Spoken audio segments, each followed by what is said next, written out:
Patuloy ang pagiging aktibo ng Bulkang Mayon ngayong araw kung saan marami pang pyroclastic density currents ang naitala.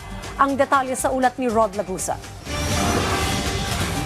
Umabot na sa 49 pyroclastic density currents o PDC ang naitala ng PHIVOLCS sa pagpapatuloy ng aktibidad ng mayong volcano mula hating gabi hanggang tanghali ngayong araw. Sa video na kuha ng PHIVOLCS, makikita ang mabilis na pagbulusok ng PDC sa dalisdis ng bulkan. Paliwanag ng PHIVOLCS, ang PDC ay ang pinaghalong hot volcanic gases, abo at rock fragments. Una nang binigyang diin ni PHIVOLCS Director Teresito Bacolcol ang panganib na dala ng PDC na mabilis na bubulusok pababa kung saan lahat ng dadaanan nito ay may incinerate o masusunog na maaring mangyari anumang oras. Una na nakapagtala ang PHIVOLCS ng 50 PDC sa naunang 24 na oras.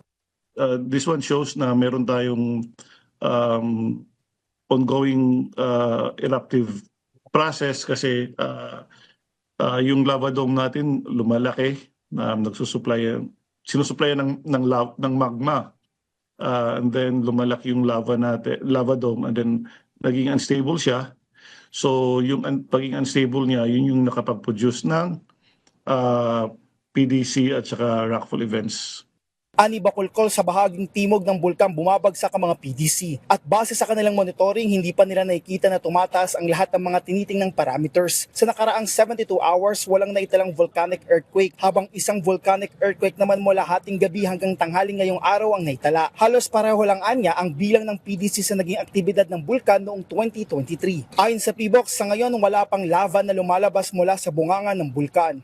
And kapag meron na tayong lava fountaining, again, kapag may minor explosions na tayo, we may raise it to alert level 4. Paliwanag ni Bacolcol, ang nakikita sa gabi ay incandescent rock falls na sobrang init na tila lava. Dagdag pa ni Bacolcol, kinakailangan anya na maging handa sa paglikas sa mga residente sa labas ng 6-kilometer radius permanent danger zone ng bulkan sakaling itaas sa alert level 4 ang bulkan. Rod Lagusad para sa Pambansang TV sa Bagong Pilipinas.